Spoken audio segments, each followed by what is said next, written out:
Cheating is just out of character for her. It was Friday evening.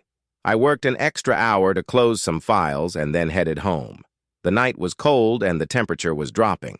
I knew my wife Karen had gone out for drinks with coworkers, but she'd probably be hungry when she got there, so I picked up some Chinese food on the way. A few dumplings and General Cow chicken with any of several spicy options always took the chill off on a cold night. I was becoming quite adept at reheating food by now, so I left it on the kitchen table, changed into something comfortable, and settled into a chair to read while I waited for my wife to return. The wait was longer than usual. She unceremoniously entered, tossed her purse on the couch across from me, and announced, "I'm taking a shower. I'll be right back." It was about 9:30, late for her, and I was waiting for her explanation. Don't get me wrong. I've never been the type to demand an account of my wife's activities, but I thought I'd hear about her evening. But I didn't. Instead, she came back in sweatpants and a flannel shirt, walked straight into the kitchen and exclaimed, "Why isn't dinner ready?" I had seen this side of her before and was determined not to start an argument, but her behavior at that moment did not endear her to me. Walking into the kitchen, I saw that she was putting food in the microwave, and I braced myself for what was coming next. She was being unnecessarily noisy with the cooking, and I tried to help. "I'll do it myself," she said, and not very pleasantly. Good, I thought, and got busy setting the table and making something to drink. Dinner that night was quietly loud. What do I mean?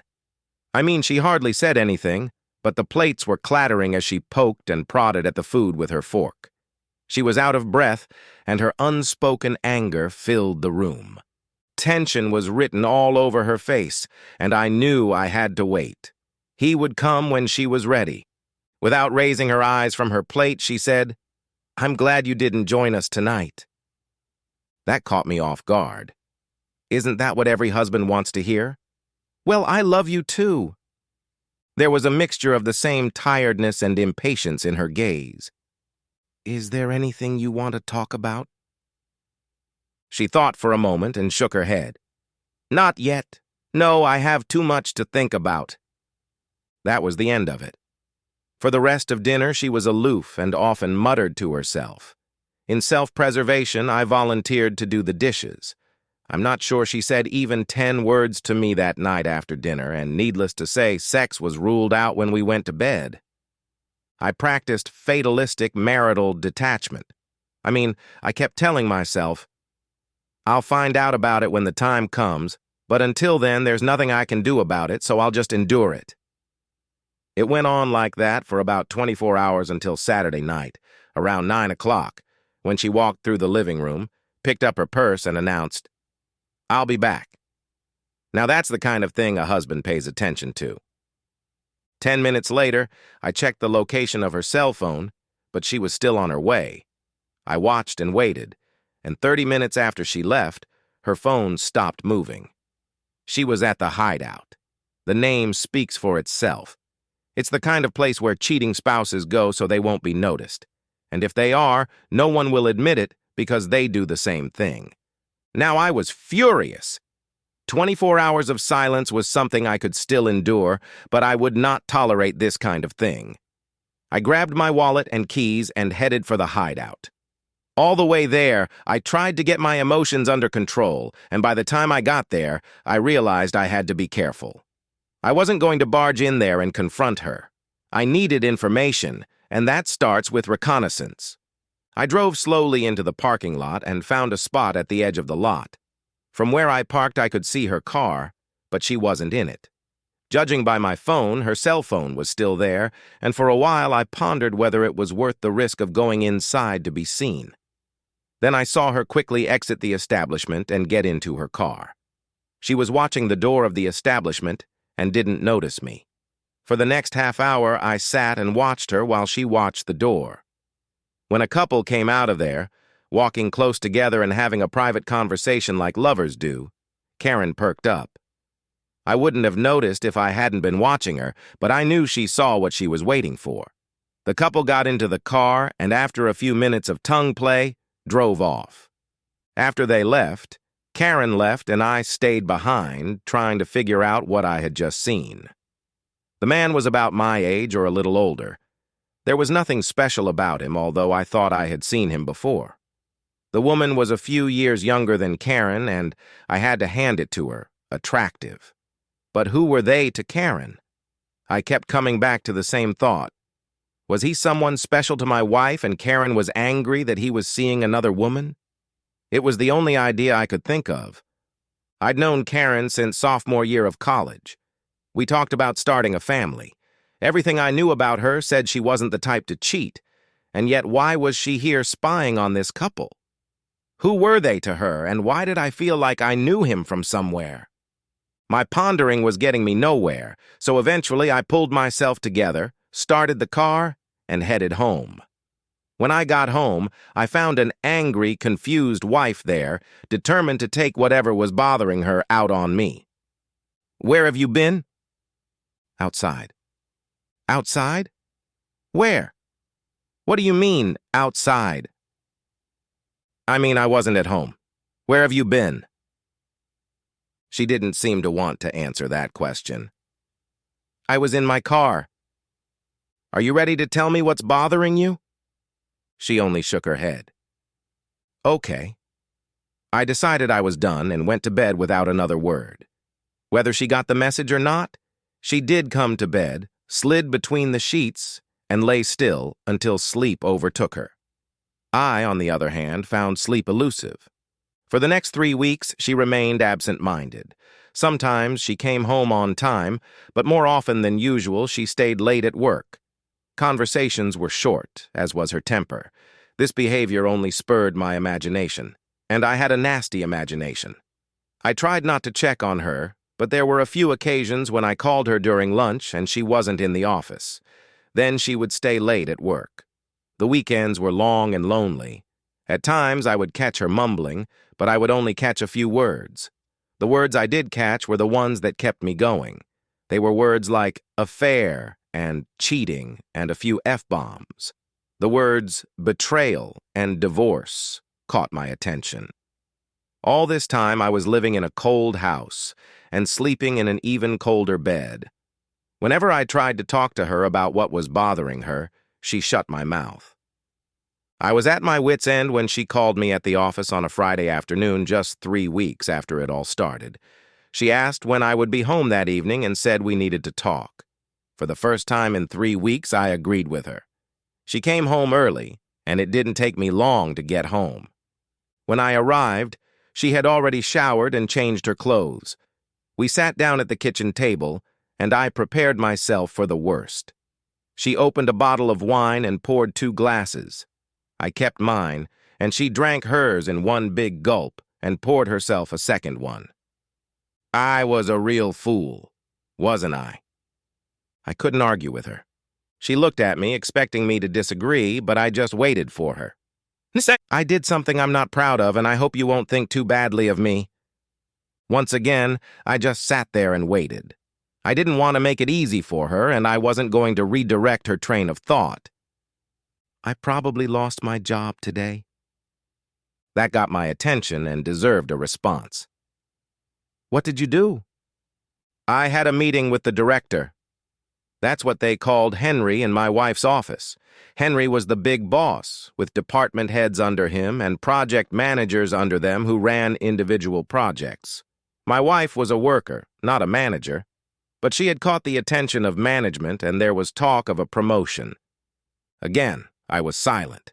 She seemed ready to tell me everything, and I just had to give her time. "I didn't get the promotion." Is that what this is about? She's sneaking around, going to rogue bars, and all she wants to talk about is her promotion?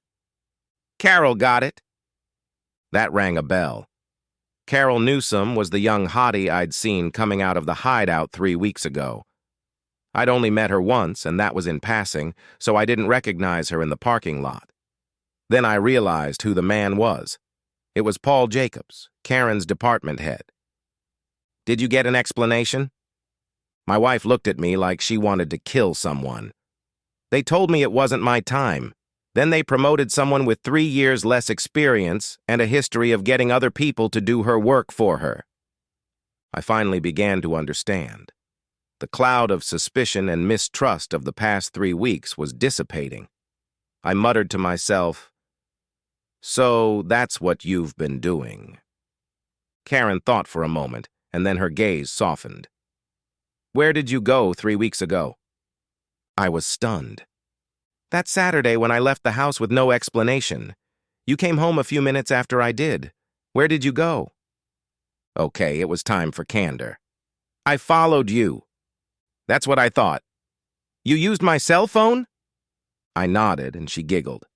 "I'll never make a good liar, will I?" Now it was my turn to smile. "Thankfully, no, and I hope you never change."